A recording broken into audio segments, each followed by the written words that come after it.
이번에는 프로세스 매크로를 이용한 다중매개 분석을 알아보겠습니다. 다중매개 분석은 일반적인 매개효과 분석의 개념과 동일합니다. 다만 매개 변수가 한 개가 아닌 2개 이상일 경우 다중매개 분석을 실시합니다.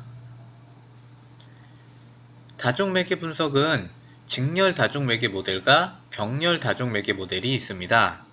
직렬 다중매개 분석은 아래 모형처럼 매개 변수끼리 인과관계가 존재할 때 실시하는 방법이고, 병렬 다중매개 분석의 경우 매개 변수끼리 인과관계가 존재하지 않을 때 실시하는 방법입니다. 프로세스 매크로에서 직렬 다중매개 분석은 6번 모델로 분석을 할 수 있고, 병렬 다중매개 분석의 경우 앞에서 알아본 4번 모델로 분석할 수 있습니다. 6번 모델은 매개 변수가 2개일 때, 3개일 때, 4개일 때 총 3가지로 분류되는데, 3가지 모델의 분석 방법은 모두 동일하고 투입하는 매개 변수의 개수만 다릅니다. 이제 실습을 진행해 보도록 하겠습니다. 실습의 경우 독립 변수인 만족도가 종속 변수인 재방문 의도에 미치는 영향에 있어서 신뢰성, 공감성, 2개의 매개 변수의 매개 효과를 검증해 보도록 하겠습니다. 제공되는 실습 파일 중에 다중 매개 효과 파일을 실행시켜 주시기 바랍니다. 실습 파일을 실행했다면 분석에서 회귀 분석 프로세스를 클릭합니다. 먼저 종속 변수인 재방문 의도를 선택해서 Y 베리어블로 이동시켜주고, 독립 변수인 만족도는 X 베리어블로 이동시켜줍니다. 그리고 매개 변수인 신뢰성과 공감성은 미디에이터 M 쪽으로 이동시켜준 후에 모델 넘버를 1번이 아닌 6번으로 선택해줍니다. 그리고 나서 옵션 설정을 위해서 옵션을 클릭합니다. 매개효과 옵션 설정은 앞에서 4번 모델을 분석할 때 자세히 설명을 드렸었죠. 동일하게 설정을 해주면 되는데, 소수점을 4가 아닌 3으로 설정해주고, 유의 확률은 사회과학 기준인 0.0으로 설정해줍니다.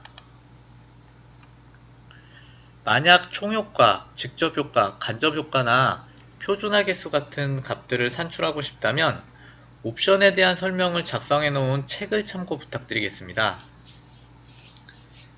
이제 계속 버튼을 클릭한 후에 확인 버튼을 클릭해서 분석을 진행해주면 됩니다. 그러면 이렇게 분석 결과들을 확인할 수 있습니다. 가장 먼저 나오는 아웃컴 베리어블을 살펴보면 독립 변수인 만족도가 첫 번째 매개 변수인 신뢰성에 미치는 영향에 대한 결과입니다. 유의 확률을 확인해 보면 유의 확률이 0.000으로 사회과학 기준 0.05보다 낮게 나타났기 때문에 만족도는 통계적으로 유의한 수준에서 신뢰성에 영향을 미치는 것을 알 수 있습니다. 두 번째 아웃컴 베리어블을 확인해 보면 독립 변수 만족도와 첫 번째 매개 변수인 신뢰성이 두 번째 매개 변수인 공감성에 미치는 영향에 대한 내용입니다. 유의 확률을 확인해 보면 두 개 변수 모두 유의 확률이 0.000으로 0.05보다 낮게 나타나서 독립 변수인 만족도와 매개 변수인 신뢰성은 두 번째 매개 변수인 공감성에 유의한 영향을 미치는 것을 알 수 있습니다. 그리고 마지막으로 세 번째 아웃컴 베리어블을 확인해 보면 독립 변수 만족도와 매개 변수인 신뢰성, 공감성이 종속 변수인 재방문 의도에 미치는 영향에 대한 결과입니다. 먼저 독립 변수 만족도의 유의 확률을 확인해 보면 0.796으로 사회과학 기준 0.05보다 높게 나타나서 만족도는 재방문 의도에 영향을 미치지 못하는 것을 알 수 있습니다. 반면 두 개의 매개 변수는 유의 확률이 0.05보다 낮게 나타나서 통계적으로 유의한 수준에서 재방문 의도에 정에 영향을 미치는 것을 알 수 있습니다. 이제 아래 부분으로 내려서 다이렉트와 인다이렉트 이펙트에 대해서 확인해 주면 됩니다. 앞에서 살펴본 매개 분석 4번 모델에서 설명했듯이 다이렉트 이펙트는 직접 효과고 인다이렉트 이펙트는 간접 효과입니다. 간접 효과는 유의 확률이 출력되지 않아서 부트 LLCI와 부트 ULCI 수치 사이에 숫자 0이 존재하지 않으면 통계적으로 유의한 수준으로 본다고 설명을 했었습니다. 먼저 직접 효과에 대한 내용을 확인해 보면 유의 확률이 0.796으로 사회과학 기준 0.05보다 높게 나타나서 통계적으로 유의하지 않은 것을 확인할 수 있습니다. 즉, 만족도가 재방문 의도에 미치는 영향은 통계적으로 유의하지 않다고 볼 수 있습니다. 그리고 간접 효과를 확인해 보겠습니다. 간접 효과의 경우 총 3개를 확인할 수 있습니다.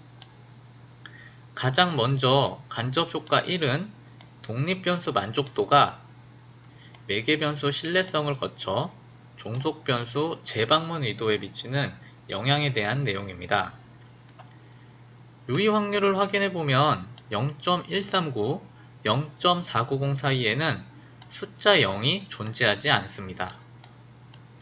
따라서 간접 효과 1은 통계적으로 유의한 것을 확인할 수 있습니다. 간접 효과 2는 독립변수 만족도가 두 번째 매개변수인 공감성을 거쳐서 종속변수 재방문 의도에 미치는 영향에 대한 내용입니다. 유의 확률을 확인해 보면 0.040과 0.379 사이에는 숫자 0이 존재하지 않습니다. 따라서 간접 효과 두 번째도 통계적으로 유의하다는 것을 확인할 수 있습니다. 그리고 간접 효과 3의 경우 독립변수 만족도가 두 개의 매개변수 신뢰성과 공감성을 거쳐서 종속변수인 재방문 의도에 미치는 다중 매개에 대한 내용입니다. 유의 확률을 확인해 보면 0.015와 0.179 사이에 숫자 0이 존재하지 않습니다. 따라서 다중 매개도 통계적으로 유의하다고 볼 수 있습니다. 결과를 정리해 보면 독립변수가 종속변수에 미치는 직접 효과는 통계적으로 유의하지 않고 독립변수 만족도가 매개변수인 신뢰성, 공감성을 각각 매개해서 종속변수 재방문 의도에 미치는 영향은 통계적으로 유의하다고 할 수 있습니다. 또 독립변수 만족도가 신뢰성, 공감성을 거쳐 재방문 의도에 미치는 다중 매개 효과도 통계적으로 유의한 것을 알 수 있습니다. 이러한 결과들을 논문에 정리해서 작성하는 방법은 책 265페이지에 나와 있으니 해석에 대한 자세한 내용은 책을 참고 부탁드립니다.